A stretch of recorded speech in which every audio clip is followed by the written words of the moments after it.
Shalom, selamat pagi, selamat hari Minggu, jemaat yang terkasih di dalam Tuhan Yesus Kristus. Pada pagi hari ini, lewat ibadah kita bersama-sama akan merenungkan sebuah firman Tuhan yang diberikan tema Love for the Lost, yang terambil dari Injil Lukas pasal 15 ayat 11 hingga ayat 32. Injil Lukas pasal 15 ayat 11 hingga ayat 32 yang berbunyi demikian. Yesus berkata lagi, ada seorang mempunyai 2 anak laki-laki. Kata yang bungsu kepada ayahnya, Bapa, berikanlah kepadaku bagian harta milik kita yang menjadi hakku. Lalu ayahnya membagikan harta kekayaan itu di antara mereka. Beberapa hari kemudian anak bungsu itu menjual seluruh bagiannya itu, lalu pergi ke negeri yang jauh. Di sana ia memboroskan harta miliknya itu dengan hidup berfoya-foya. Setelah dihabiskannya semuanya, timbullah bencana kelaparan di dalam negeri itu, dan ia pun mulai melarat. Lalu ia pergi dan bekerja pada seorang majikan di negeri itu. Orang itu menyuruhnya ke ladang untuk menjaga babinya. Lalu ia ingin mengisi perutnya dengan ampas yang menjadi makanan babi itu. Tetapi tidak seorang pun yang memberikannya kepadanya. Lalu ia menyadari keadaannya, katanya, betapa banyaknya orang upahan Bapakku yang berlimpah-limpah makanannya. Tetapi aku di sini mati kelaparan. Aku akan bangkit dan pergi kepada Bapakku dan berkata kepadanya, Bapa, aku telah berdosa terhadap sorga dan terhadap Bapa. Aku tidak layak lagi disebutkan anak Bapa. Jadikanlah aku sebagai salah seorang upahan Bapa. Maka bangkitlah ia dan pergi kepada bapanya. Ketika ia masih jauh, ayahnya telah melihatnya. Lalu tergeraklah hatinya oleh belas kasihan. Ayahnya itu berlari mendapatkan dia lalu merangkul dan mencium dia. Kata anak itu kepadanya, Bapa, aku telah berdosa terhadap sorga dan terhadap Bapa. Aku tidak layak lagi disebutkan anak Bapa. Tetapi ayah itu berkata kepada hamba-hambanya, lekaslah, bawa kemari jubah yang terbaik, pakaikanlah itu kepadanya, dan kenakanlah cincin pada jarinya dan sepatu pada kakinya. Dan ambillah anak lembu tambun itu, sembelihlah dia dan marilah kita makan dan bersuka cita. Sebab anakku ini telah mati dan menjadi hidup kembali. Ia telah hilang dan didapat kembali. Maka mulailah mereka bersukaria. Tetapi anak yang sulung berada di ladang. Dan ketika ia pulang dan dekat rumah, ia mendengar bunyi seruling dan nyanyian tari-tarian. Lalu ia memanggil salah seorang hamba dan bertanya kepadanya, apa arti semuanya itu? Jawab hamba itu, adikmu telah kembali dan ayahmu telah menyembelih anak lembu tambun karena ia mendapatnya kembali dengan sehat. Maka marahlah anak sulung itu dan ia tidak mau masuk. Lalu ayahnya keluar dan berbicara dengan dia. Tetapi ia menjawab ayahnya, katanya, telah bertahun-tahun aku melayani Bapa dan belum pernah aku melanggar perintah Bapa. Tetapi kepadaku belum pernah Bapa memberikan seekor anak kambing untuk bersuka cita dengan sahabat-sahabatku. Tetapi baru saja datang anak Bapa yang telah memboroskan harta kekayaan Bapa bersama-sama dengan pelacur-pelacur. Maka Bapa menyembelih anak lembu tambun itu untuk dia. Kata ayahnya kepadanya, anakku, engkau selalu bersama-sama dengan aku dan segala kepunyaanku adalah kepunyaanmu. Kita patut bersuka cita dan bergembira karena adikmu telah mati dan menjadi hidup kembali. Ia telah hilang dan didapat kembali. Sampai sekian jauh pembacaan firman Tuhan. Berbahagialah kita yang mendengar, merenungkan, serta melakukan kebenarannya. Di Afrika Selatan pernah terjadi sebuah praktek yang bernama praktek apartheid. Praktek apartheid adalah sebuah praktek diskriminasi yang dilakukan antara orang kulit putih dan orang kulit hitam. Dan orang-orang yang dihukum atau korban dari apartheid itu diperlakukan begitu keji dan begitu kejam, boleh dikatakan biadab, tidak berperi kemanusiaan. Ada di antaranya yang dibakar hidup-hidup, lalu yang tertinggal hanya tulang-tulang belulang saja. Ketika keluarga mau mengumpulkan, maka mereka cuma bisa menaruh foto keluarganya dengan tulang-tulang yang tersisa. Suatu waktu terjadi sebuah kisah di ruang sidang di pengadilan di Afrika Selatan itu. Seorang wanita kulit hitam berusia sekitar 70 tahun, karena sudah usia maka dia berdiri dari tempat duduknya dengan lemah atau dengan ringkih, dan perlahan-lahan dia berdiri dari tempatnya, dan di hadapannya itu ada beberapa tersangka polisi kulit putih yang pernah menyiksa keluarganya. Seorang di antaranya bernama Van der Broek. Van der Broek terungkap terlibat dalam pembunuhan suami dan anak laki-laki dari wanita kulit hitam itu beberapa tahun sebelumnya. Waktu itu Van der Broek datang ke rumah wanita itu, kemudian membawa anaknya, lalu menembak anaknya dari jarak dekat, lalu membakar tubuh anaknya. Beberapa tahun kemudian, Van der Broek bersama beberapa polisi kulit putih kembali datang ke rumahnya, kali ini menjemput suaminya. Dan sejak saat itu dia tidak pernah mendengar lagi kabar tentang suaminya, hingga suatu malam dia didatangi lagi dengan Van der Broek dengan beberapa kulit putih polisi, dan kali ini dia yang dijemput. Dia dibawa ke sebuah sungai, tepi sungai, dan di situ dia melihat suaminya.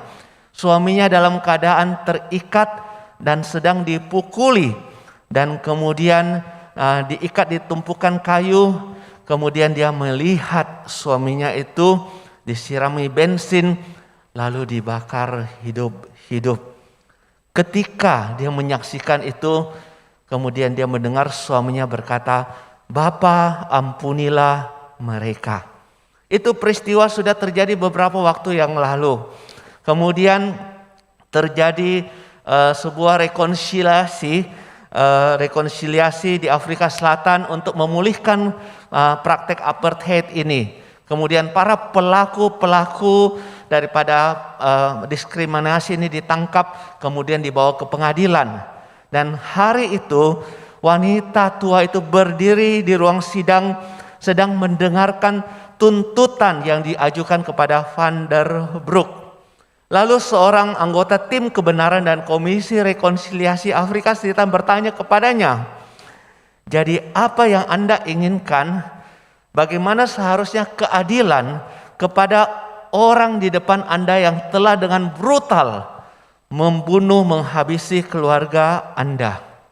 Lalu wanita itu dengan tenang kemudian dia berkata, "Ada 3 hal yang saya inginkan.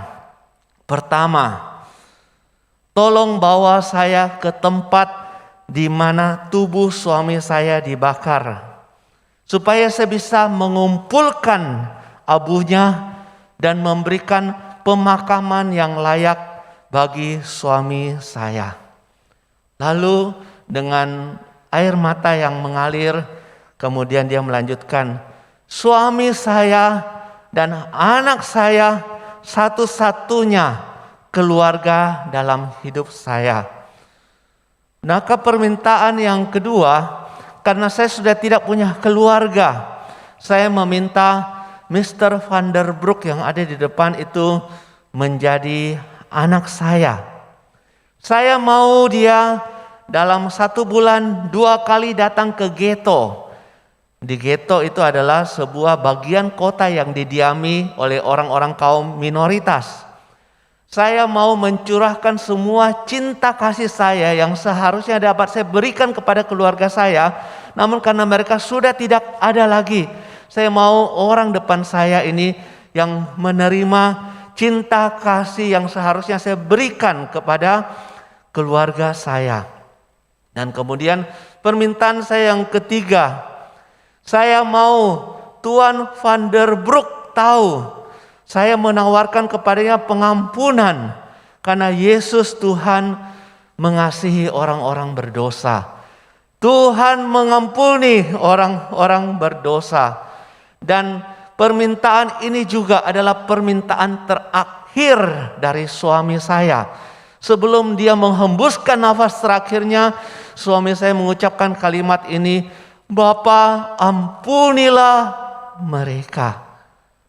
Saudara terkasih, wanita tua itu kemudian berkata kepada asisten di pengadilan itu, kemudian dia berkata, "Tolong satu orang datang kepada saya, tuntun saya, bawa saya kepada Mr. Van der Broek. Saya mau memeluk dia, merangkul dia, supaya dia benar-benar tahu bahwa dia diampuni dan dikasihi oleh Tuhan, sekalipun dia orang yang sangat jahat dan berdosa itu." Lalu wanita itu dituntun dibawa kepada Mr. Van der Broek. Ketika Van der Broek melihat wanita yang ada di depannya berdiri begitu dekat mau merangkul dan memeluk dia, dia kaget luar biasa. Dia tidak siap menerima kasih dan pengampunan yang begitu besar. Di bayangan dia, tuntutan yang layak buat dia adalah hukuman mati.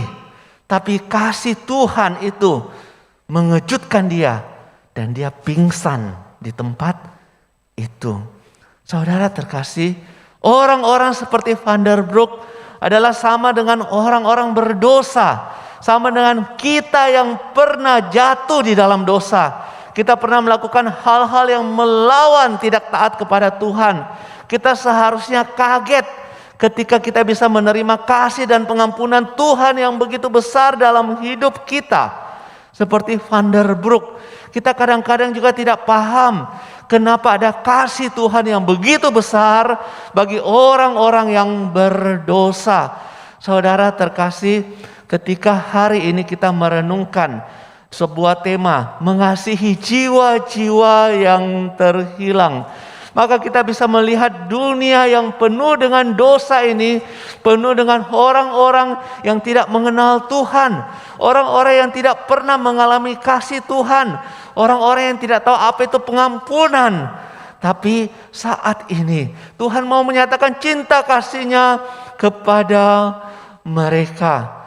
Saudara terkasih, ketika wanita itu melihat Mr. Van der Broek pingsan, kemudian seisi ruang pengadilan itu yang terdiri dari kerabat, sahabat dari wanita itu, keluarga, dan orang-orang juga yang mengalami korban apartheid bangkit berdiri. Apa yang mereka lakukan? Mereka naikkan pujian Amazing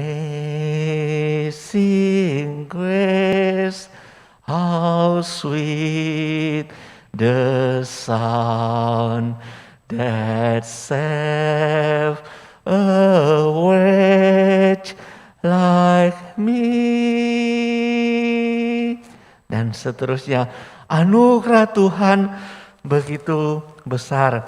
Kasih Tuhan begitu mulia kepada jiwa-jiwa yang terhilang. Saudara terkasih, hari ini mungkin kita sering mendengarkan tentang kasih Tuhan. Namun seberapa daripada kita yang betul-betul memahami akan cinta Tuhan?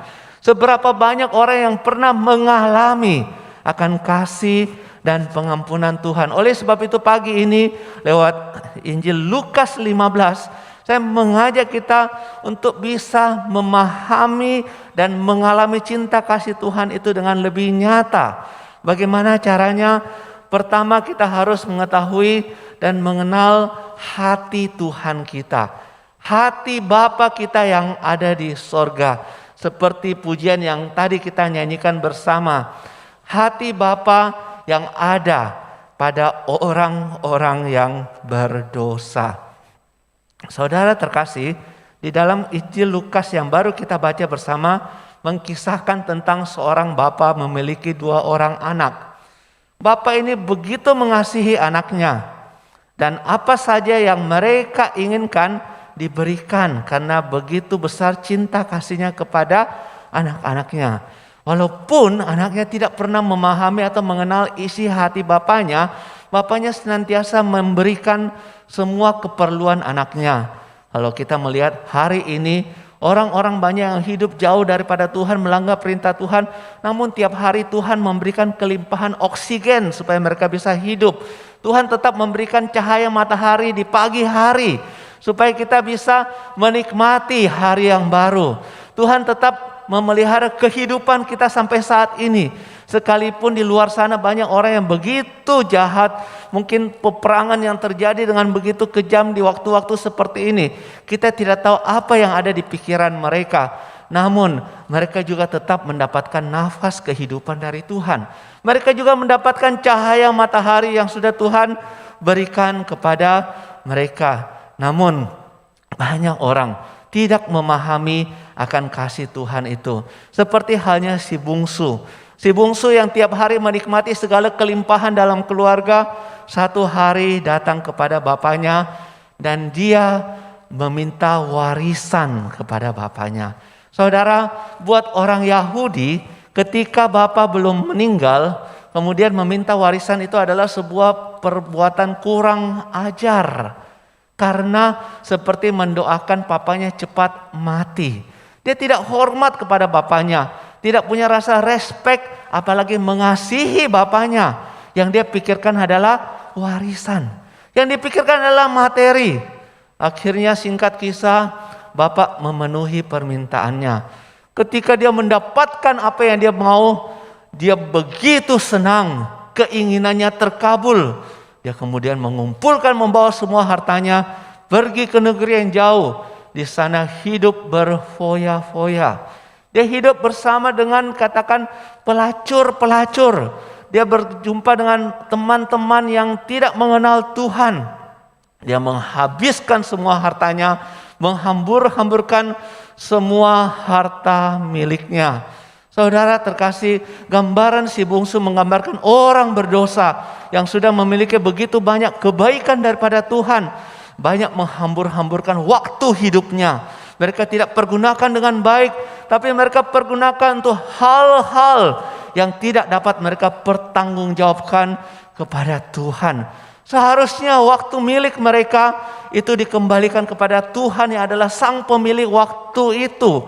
Namun difoya-foyakan, dihambur-hamburkan dengan sesenang hati mereka. Si bungsu pun demikian. Sampai satu hari negeri itu jatuh miskin melarat. Kemudian si bungsu hartanya pun habis. Tidak ada lagi yang tersisa. Akhirnya dia kelaparan. Waktu dia kelaparan, dia butuh makan. Saudara terkasih, si bungsu membutuhkan makan. Oleh sebab itu dia meminta makan. Namun semua sahabatnya yang dulu begitu dekat dengan dia, yang bersenang-senang bersama dia, pergi meninggalkan dia. Karena si bungsu sudah miskin, melarat, tidak ada apa-apa lagi. Akhirnya tinggallah dia sendirian, lalu pergi mencari pekerjaan. Dia mendapatkan pekerjaan seperti menjadi seorang penjaga babi. Saudara terkasih, bagi orang Yahudi, babi adalah binatang yang najis dan haram. Dibicarakan pun tidak. Apalagi bekerja untuk menjaganya.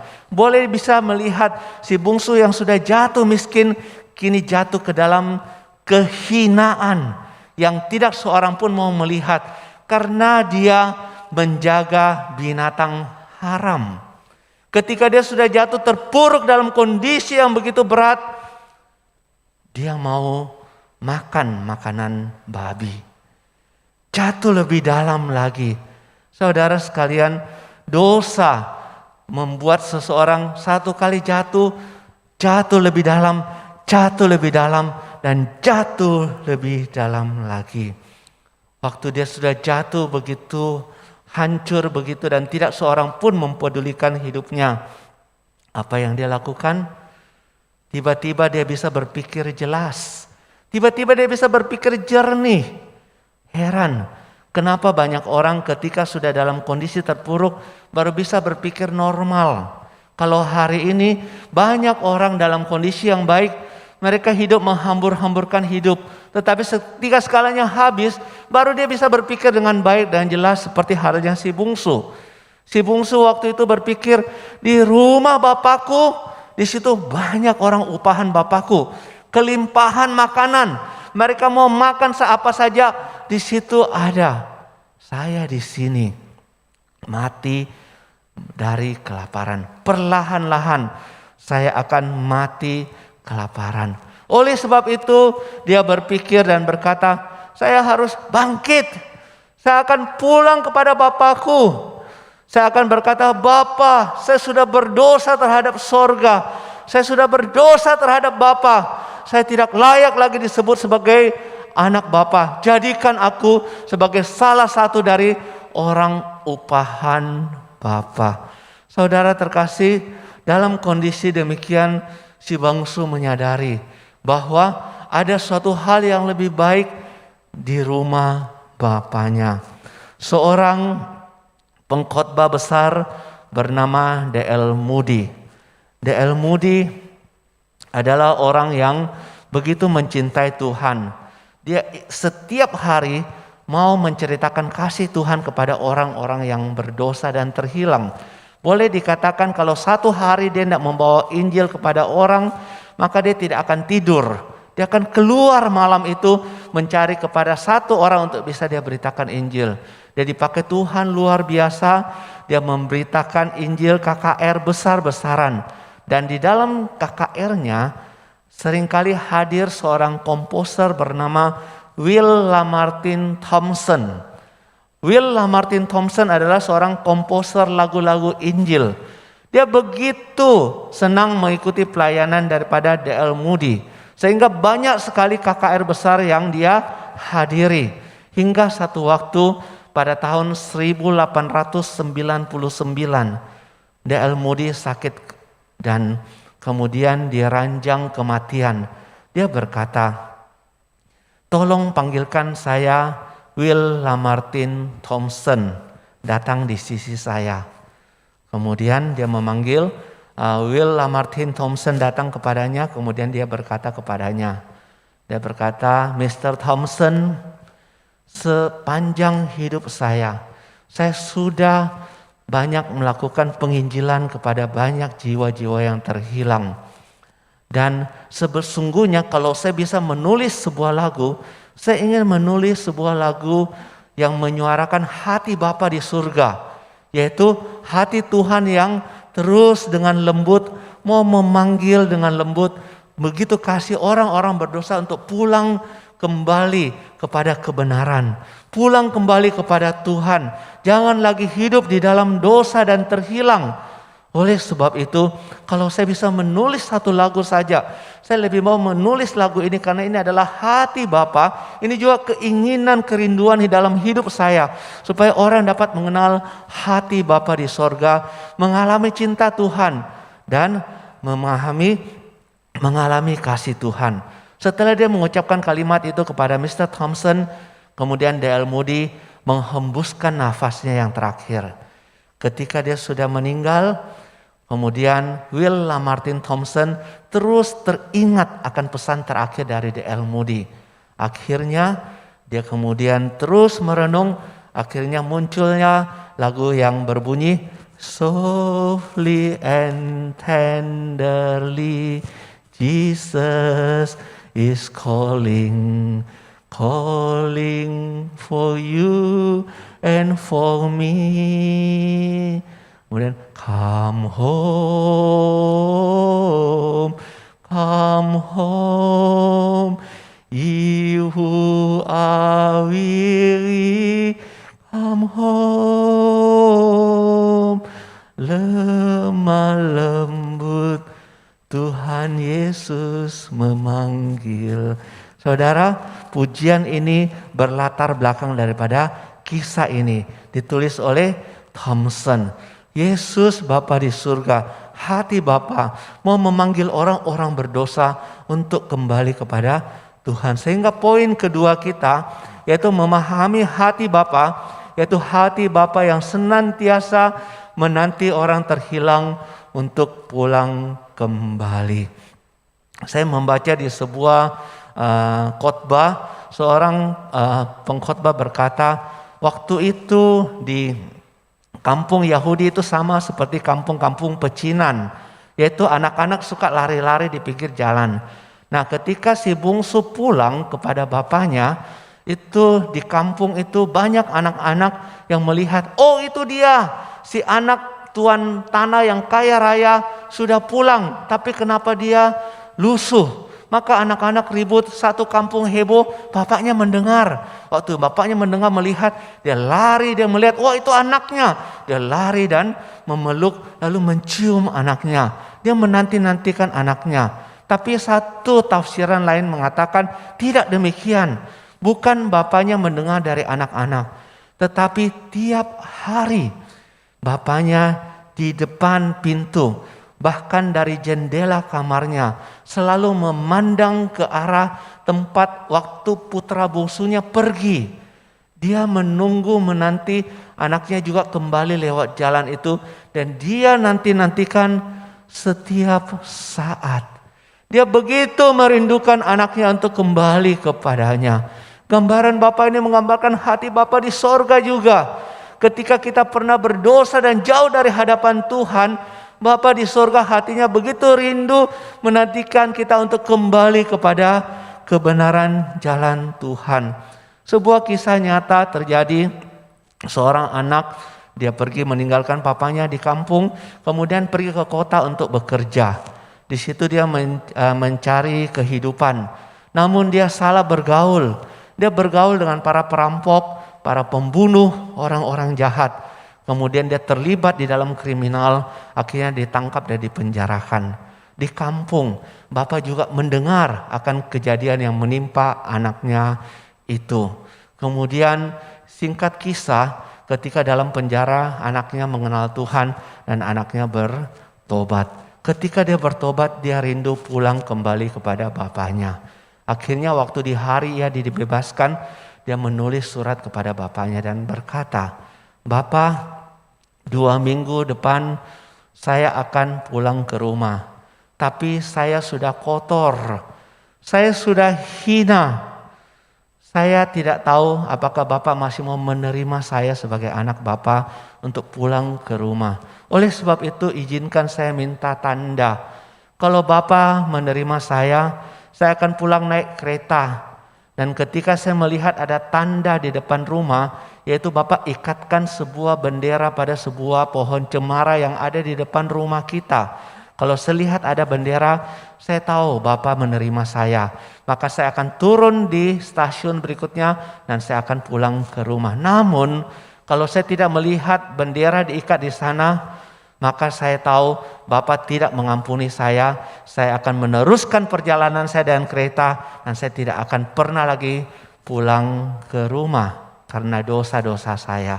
Akhirnya di hari yang ditentukan dia naik kereta ditemani seorang teman, dia pulang ke rumahnya. Ketika dia sudah semakin dekat rumahnya, hatinya, jantungnya berdetak begitu cepat. Dia begitu tegang karena dia ingin tahu apakah sungguh bapaknya itu menerima dia. Sungguhkah bapaknya itu mengampuni dia? Kemudian dia tidak bisa melihat, dia tidak sanggup melihat ke rumahnya. Dia takut kalau di depan rumahnya tidak ada bendera putih yang diikat pada pohon cemara itu. Akhirnya dia cuma bisa menundukkan kepala dan dia berbisik kepada temannya. Dia berkata, "Sahabatku, tolong kamu lihatkan ke rumah saya. Katakan kepada saya kalau di depan rumah saya ada pohon cemara dan ada bendera putih yang diikat. Itu pertanda Bapakku mengampuni saya." Kemudian ketika sudah pas sampai depan rumahnya, dia dengan tegang kemudian menanti akan apa yang diucapkan temannya. Kemudian temannya berkata kepada dia, "Sahabatku, di depan rumahmu tidak ada bendera yang diikat di pohon cemara itu." Waktu dia mendengar itu, dia begitu hancur hatinya, dia begitu sedih, dia menangis dan dia tidak bisa menahan emosinya. Ketika dia menangis begitu keras dalam kereta itu, kemudian sahabatnya melanjutkan dan berbisik, "Tapi tolong buka matamu, kamu lihat di pohon cemara itu." Dia bilang, "Kenapa?" Dia bilang, "Cepat buka matamu, kamu lihat." Ketika dia membuka matanya, dia tidak melihat sebuah bendera diikat di pohon cemara. Namun apa yang dia lihat? Dia lihat pohon itu dibungkus dengan kain putih dari akar sampai yang paling tinggi itu penuh dengan kain putih. Itu berarti Bapa menerima dia, mengampuni segala kesalahannya, tidak memperhitungkan lagi apa yang sudah dia perbuat. Bapaknya menyambut dia pulang kembali ke rumahnya. Saudara terkasih, kisah ini juga mengingatkan kita dengan kisah si bapak yang memeluk si bungsu ketika pulang. Tidak peduli betapa hancur hinanya putranya itu. Bagaimana putranya itu juga sudah menjadi orang yang begitu terjatuh, bahkan mengerjakan pekerjaan yang begitu haram di kalangan orang Yahudi. Dia tidak lagi peduli. Dia memeluk anaknya dan dia menyambut anaknya pulang dengan begitu sukacita.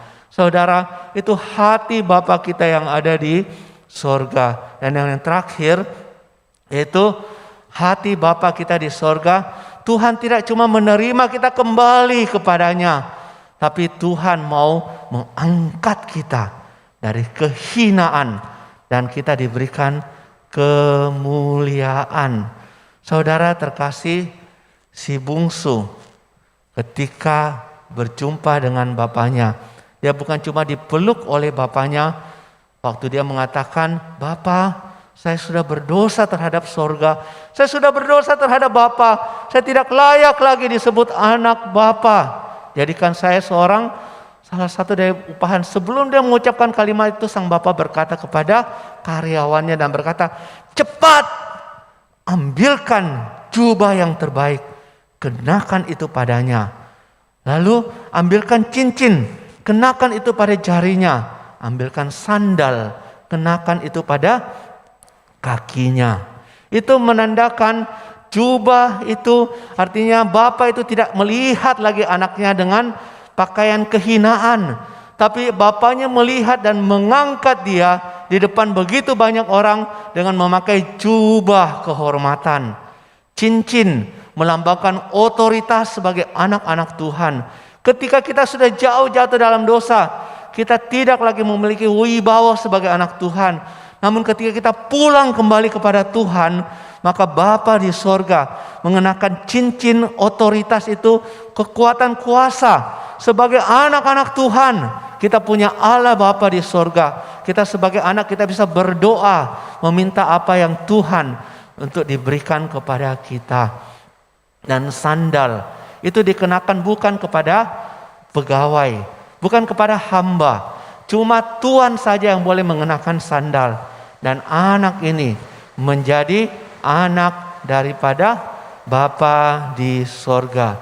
Saudara terkasih, hati Bapa di sorga menerima dan mau memulihkan akan hidup kita yang mau kembali kepadanya. Mengasihi jiwa-jiwa yang terhilang. Ketika kita kembali kepada Tuhan, hati Tuhan begitu senang. Namun saudara, ada yang tidak senang. Siapa yang tidak senang? Ternyata kakaknya si sulung tidak senang. Kakaknya marah. Kakaknya iri hati. Saudara terkasih, ketika ada orang berdosa kembali kepada Tuhan, tidak semua orang senang. Ada juga yang tidak senang. Orang-orang yang tidak senang ini juga adalah orang-orang berdosa. Sekalipun mereka sering bersama dengan Tuhan, seringkali di dalam rumah Tuhan, tapi mereka adalah orang-orang yang terhilang juga.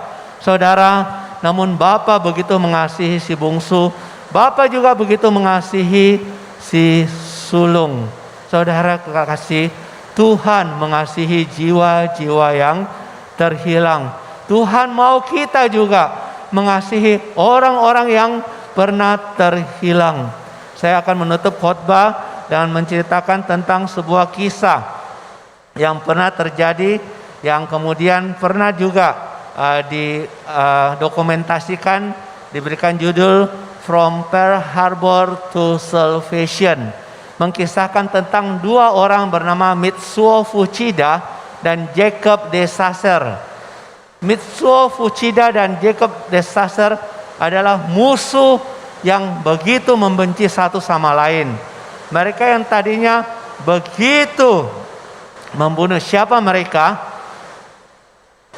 Mitsuo Fuchida adalah komandan perang Jepang yang memimpin serangan ke Pearl Harbor pada tahun 1941, memimpin 360 pesawat tempur membombardir kepulauan Hawaii di Pearl Harbor, dan begitu banyak orang yang mati saat itu.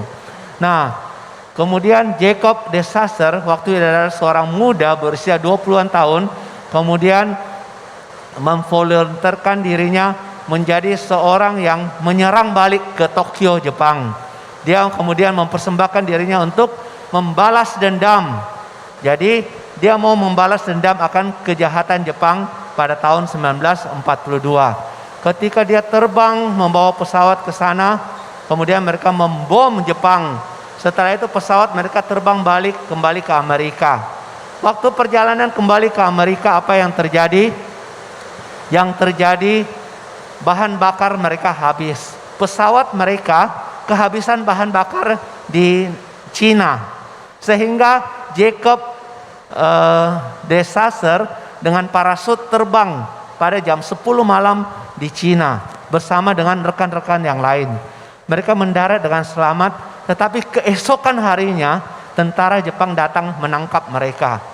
Dan Jacob ditangkap bersama dengan tentara Amerika lainnya. Lalu mereka dihukum selama 40 bulan. Dalam hukuman itu, 3 temannya mati dieksekusi. 1 lagi mati karena disiksa. Tapi Jacob selama 3 tahun penuh begitu benci kepada orang Jepang karena menyiksa mereka begitu brutal. Dia sakit disentri, dia begitu kedinginan, dan dia malam hari dan siang hari ketika musim panas mereka hidup dalam ruangan yang tidak ada ventilasi udara.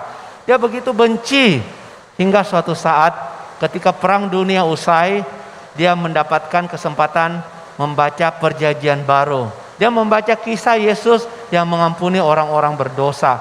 Dan di atas salib Yesus berkata, "Bapa, ampunilah mereka." Saudara terkasih, singkat kisah, kemudian dia berdoa kepada Tuhan, lalu akhirnya dia menjadi misionaris ke Jepang. Ketika dia menjadi misionaris ke Jepang, dia berjumpa dengan Mitsuo Fuchida. Dan Mitsuo Fuchida membaca traktat penginjilannya dan akhirnya percaya kepada Tuhan, hingga mereka akhirnya menjadi sahabat baik. Dan akhirnya Mitsuo Fuchida menjadi seorang pendeta di Jepang, mengabarkan Injil kepada orang-orang yang ada di Jepang untuk percaya dan menerima Tuhan Yesus. Saudara terkasih, kasih Tuhan kepada jiwa-jiwa yang terhilang.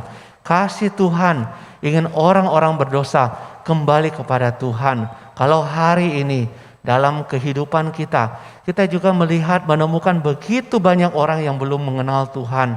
Saya percaya ketika kita mengasihi Tuhan, hati Bapa ada di dalam diri kita. Hati Bapa ada dalam hidup saudara dan saya. Kita mau membawa apa yang menjadi kehendak keinginan Bapa untuk dilaksanakan dalam kehidupan kita. Saudara terkasih, kiranya firman Tuhan pagi ini menolong kita bersama.